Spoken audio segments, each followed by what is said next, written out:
मित्रों नमस्कार।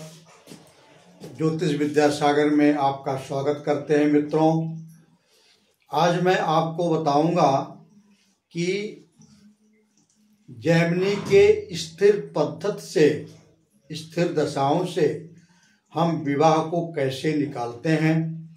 ये एक महानुभाव की कुंडली है, एक सज्जन पुरुष की कुंडली है। इनका जन्म 1946 में हुआ था। इन्होंने अपने पुत्र की कुंडली के बारे में हमसे जिज्ञासा दिखाई और कहा, पंडित जी इनके पुत्र की कुंडली, इन्होंने विवाह कब होगा ये पूछे थे, लेकिन इन्होंने पहले हमसे कहा कि गुरुजी मेरी कुंडली से आप मेरे विवाह का पता बताइए तो मुझे थोड़ा सा विश्वास हो जाए। तो मैं इन्हीं की कुंडली से इनके विवाह का पता लगाया और इन्होंने उसको स्वीकार किया। हाँ, इसी समय में मेरा विवाह हुआ था। अब देखिए कैसे मैंने बताया इनको। इनकी मेष लगन की कुंडली है। मेष लगन की कुंडली है। आत्मकारक इनके गुरु हैं। गुरु सप्तम में बैठे हैं, जो कि वही ब्रह्मा भी हैं। आत्मकारक गुरु हैं और ब्रह्मा भी गुरु ही हैं। सबसे पहले चीज आप ब्रह्मा को पकड़िए कि ब्रह्मा कहाँ बैठे हैं। लगन और सप्तम में सबसे मजबूत ब्रह्मा जी हैं और लगन से 6, 8, 12 में सबसे मजबूत ब्राह्मी राशि सबसे मजबूत है। इसलिए इसके मालिक गुरु जी हुए तो गुरु जी सबसे मजबूत हैं, ब्रह्मा जी। इसीलिए पिछली वीडियो में मैंने सारी चीजें बताई थी। नहीं समझ में आएगा तो आप पिछली वीडियो को एक बार देखना। तो ब्रह्मा जी गुरु हो गए, गुरु ब्रह्मा हो गए और कुंडली के आत्मकारक भी गुरु हैं। अब देखिए पुत्र कारक कौन है और दारा कारक कौन है। और दारा कारक ब्रह्मा, पुत्र कारक और दारा कारक। दारा कारक नवांश कुंडली में किस राशि में जाता है, वो कारकांश, वो आत्मकारक जैसे नवांश में जिस राशि में बैठता है वो कारकांश राशि हो गई। लेकिन दारा कारक जिस राशि में नवांश में बैठता है उसी वो राशि विवाह के लिए सबसे उपयुक्त मानी जाती है। देखिए ब्रह्मा स्थिर कारक में ब्रह्मा से ही हम दशा का निर्धारण करते हैं। जैसे पराशरी पद्धति में हम जहां चंद्रमा जिस राशि पे, जिस नक्षत्र पे बैठता है उसके मालिक की दशा हमारी जन्म दशा होती है। चर दशा में हम लगन से ही, लगन सभ्य और अपसभ्य रूप में हम लगन से ही दशा निकालते हैं। उसी प्रकार से स्थिर दशा में, जैमिनी के स्थिर दशा में जहां ब्रह्मा जी बैठे होते हैं वहीं से हमारी दशाएं, जन्म दशा वहीं से शुरू होती है।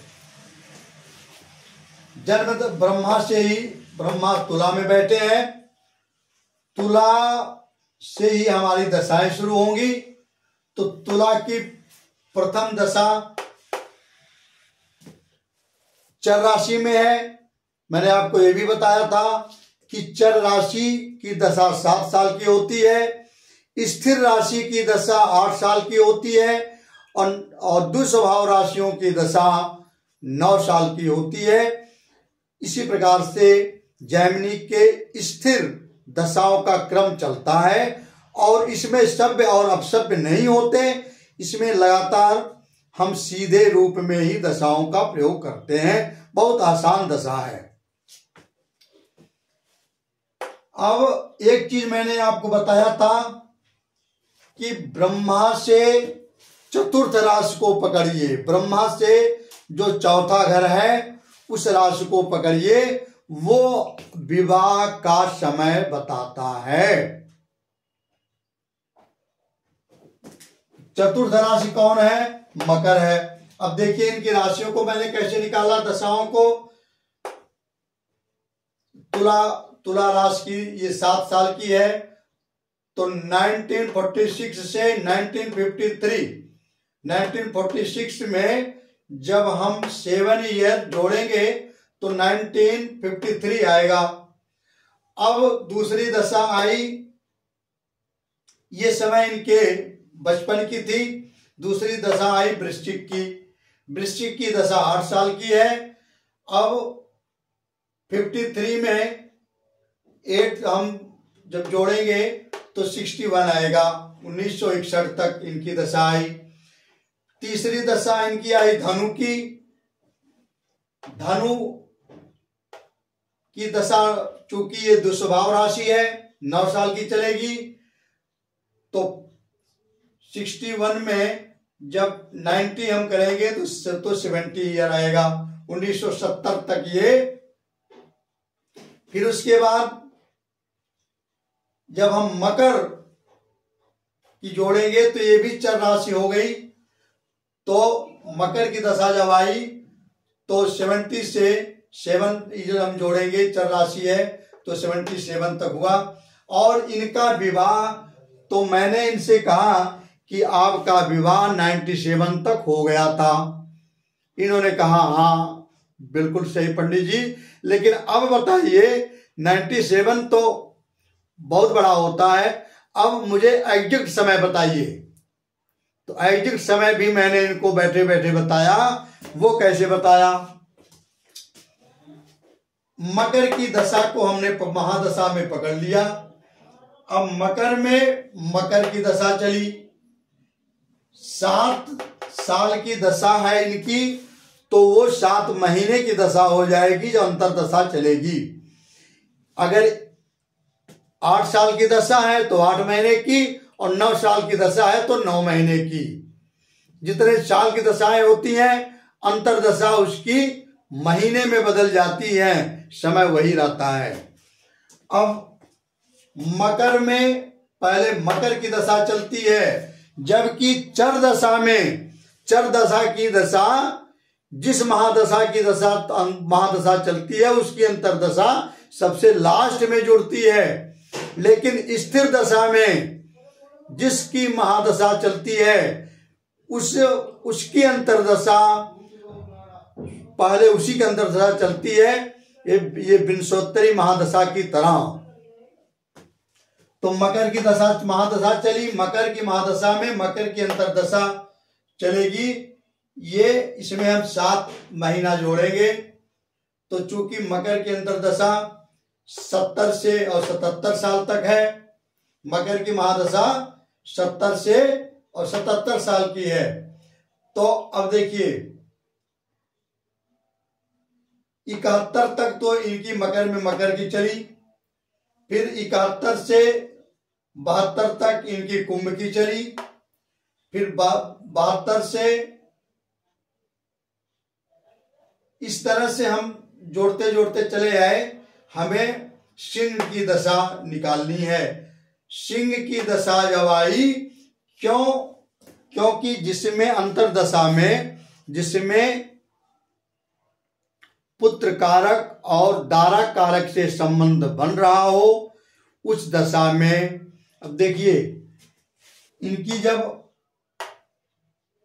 मकर में मकर की आई, तो यहां दारा कारक और पुत्र कारक का संबंध नहीं बन रहा है। पुत्र कारक कहां बैठे हैं? सिंह की दशा में बैठे हैं। तो सिंह की दशा इनकी चली दिसंबर 74 से और जून 75 तक। तो इनका विवाह हुआ था 2 फरवरी 1975 को।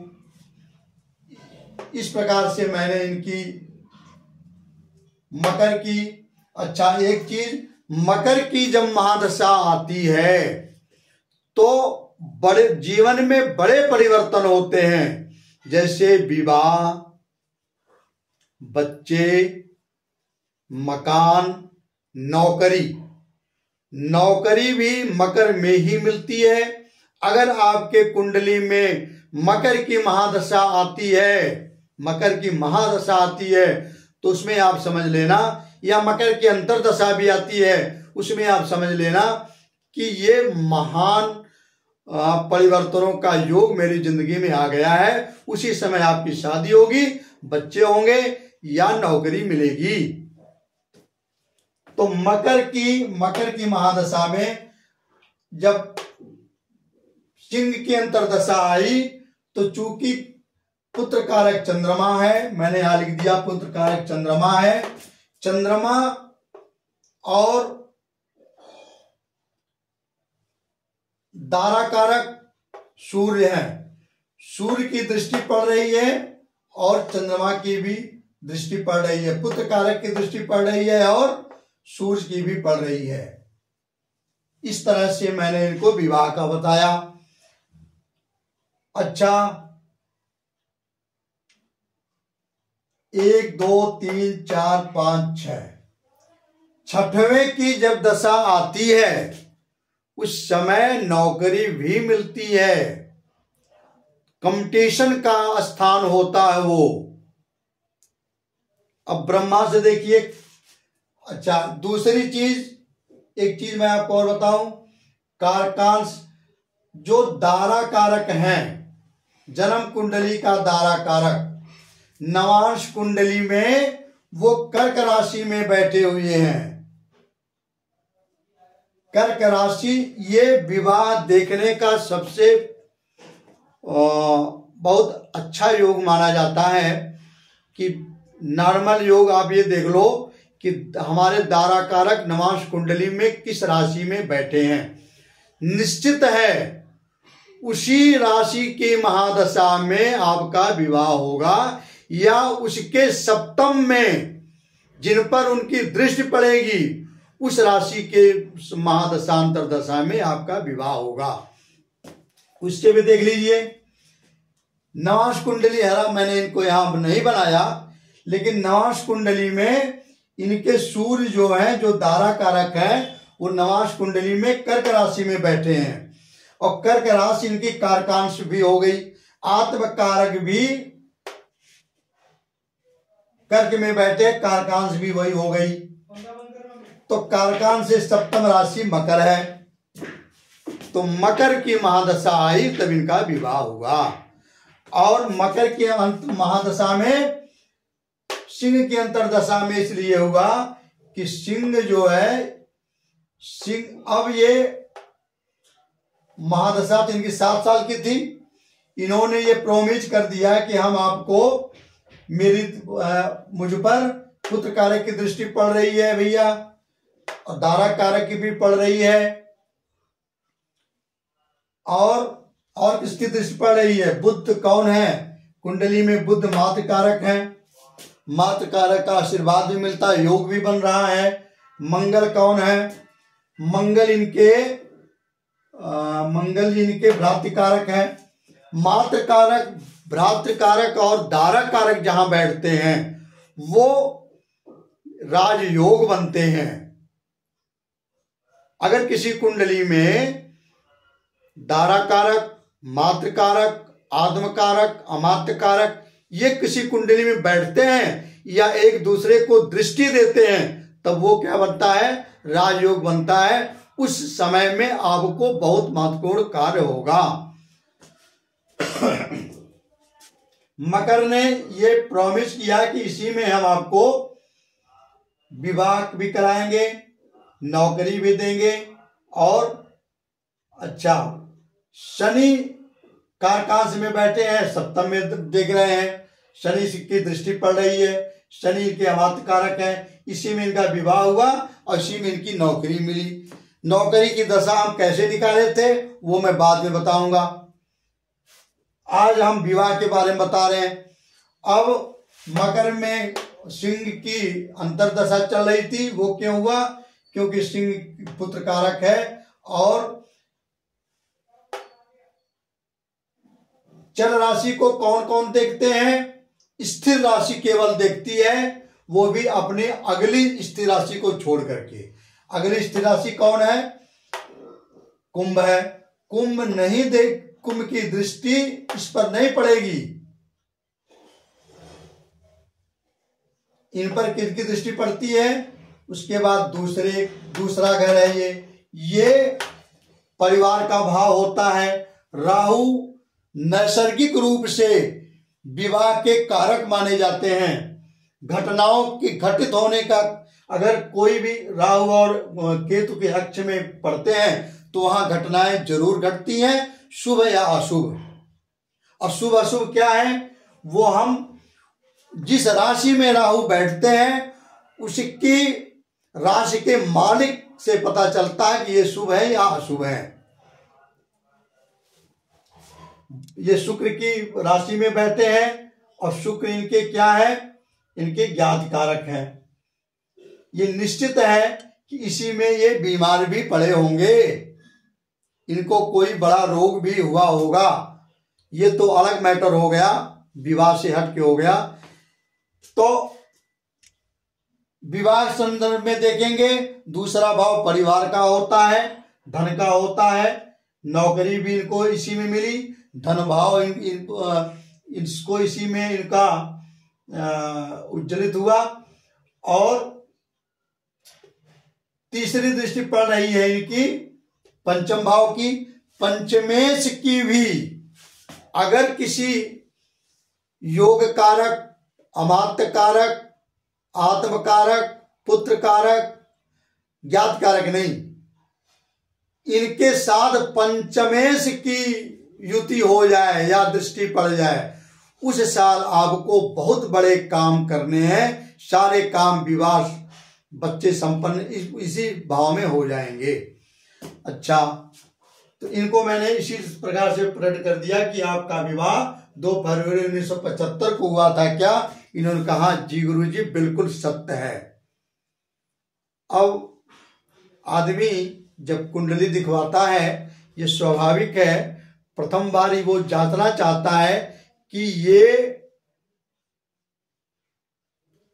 इनके अंदर कितना ज्ञान है, जानते हैं कि नहीं जानते हैं। वो अपने पिछली घटनाओं से कुछ आपका परीक्षण लेना चाहेगा। और मुझे भी इस तरह से बुरा नहीं लगता, बड़ा अच्छा लगता है। इन्होंने स्वीकारा कि हाँ, मेरा विवाह 2 फरवरी 1975 को हुआ था। अब बच्चे का जन्म देखिए, इनके बच्चे का जन्म कब होता है? उसके 7 साल के बाद, 7 साल इनका जब बीत चुका, इनकी मकर की दशा 70 से 77 साल में हुई। 75 में इनका विवाह हुआ और उसके बाद बच्चे थोड़ा सा इनके लेट हुए, देर से हुआ। वो कुंडली का ये भी कारण था कि चतुर्थ में शनि जी बैठे हैं, और शनि जी जब बैठते हैं तो हर सुख थोड़ा सा विलंब में देते हैं। विवाह भी इनका थोड़े विलंब में हुआ था। अब शनि जी बैठने के कारण इनको हर सुख, हर सुविधाएं मिलेंगी, लेकिन विलंब से मिलेगी। और कारकांश भी शनि ही है, शनि के नौकरी भी इनको थोड़ा विलंब में ही मिली। तो जब 77 साल पूरा हो गया, 1977 के बाद बच्चे का जन्म हुआ। बच्चे का जन्म किसमें हुआ? तब कुंभ की दशा चल रही थी। मित्रों, एक चीज मैं आपको और बता दूं, कुंभ की जब दशा चलती है, कुंभ पूजा का घड़ा होता है, इसमें आपके कुछ मांगलिक कार्य अवश्य होते हैं। 8 साल की दशा में कुंभ की जब दशा आएगी तो मांगलिक कार्य अवश्य होंगे। और वो मांगलिक कार्य कैसा होगा? जिन पर इनकी दृष्टियां पड़ेगी उसी के अनुसार मांगलिक कार्य होंगे। अब पुत्र कारक से जब किसकी अंतर्दशा में हुआ? ये लाभ भाव का भी है, इच्छा पूर्ति का भी है। हर काम जब नैसर्गिक पराशरी में भी आप देखोगे, जब 11वें भाव की दशा आती है तो आपके सभी मनोरथ पूर्ण हो जाते हैं, यदि वो शुभता के से संबंध अपना बना रहे हों, शुभ की दृष्टि पड़ रही हो, बृहस्पति या शुक्र की दृष्टि पड़ रही हो, तो आपके सारे मनोरथ पूर्ण हो जाते हैं। इच्छा पूर्ति का राशि ग्रह भी होती है। और स्थिर राशि में या चर राशि में कुंभ की दशा जब आएगी तो वही स्थिति होगी। तो यहाँ दोनों का संबंध बन रहा है, 11वां भाव भी है और कुंभ राशि भी है। किस कुंभ की महादशा में तो ये निर्णय हो गया कि, लेकिन कुंभ की महादशा तो 8 साल की हुई। अब 8 साल में बच्चे थोड़ी किसी को बताओगे कि 8 साल में आपका बच्चा हो जाएगा। उसमें 1-2 साल का अंतर करना पड़ता है। उससे हम कहा देखेंगे? पुत्र कारक से पंचम देखिए, पुत्र कारक से पंचम कौन है? उसकी जब अंतर्दशा आएगी तो बच्चे का जन्म होगा। अब पुत्र कारक कहाँ बैठे हैं? पंचम भाव भी है। पंचम भाव बड़ा संयोग की कुंडली बनी है। पंचम भाव से भी देखते हैं और पुत्र कारक से भी देखते हैं। पंचम से पंचम देखिए, 1 2 3 4 5 धनु, और पुत्र कारक भी बैठे हैं। इससे बढ़िया संयोग कुछ नहीं बन सकता कि ये इसमें निश्चित हो गया कि धनु की अंतर्दशा में, कुंभ की महादशा में और धनु की अंतर्दशा में इनके पुत्र पैदा हुआ। मित्रों, ये चीजें आप तब समझ पाओगे जब मैंने जो पिछली वीडियो बनाई है उसमें कारक बताया है, दशाएं कैसी चलती हैं वो बताया है, योग बताया है, दृष्टियां बताया है, तभी आप इनका प्रयोग कर सकते हो। और किसी भी घटना को अंजाम देने के लिए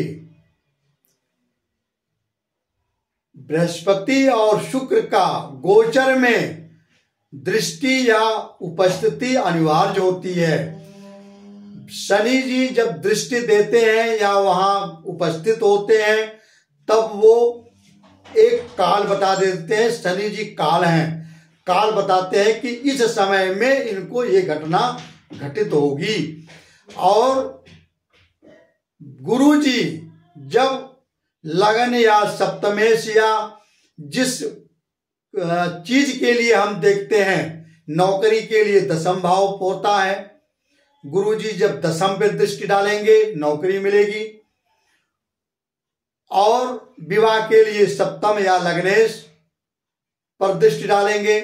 तो जिस काम को हम देखेंगे उस काम का उस भाव पर जब दृष्टि डालेंगे, गुरु और शनि गुरु दृष्टि डालते हैं तब वो आशीर्वाद मिलता, तभी काम पूर्ण होता है।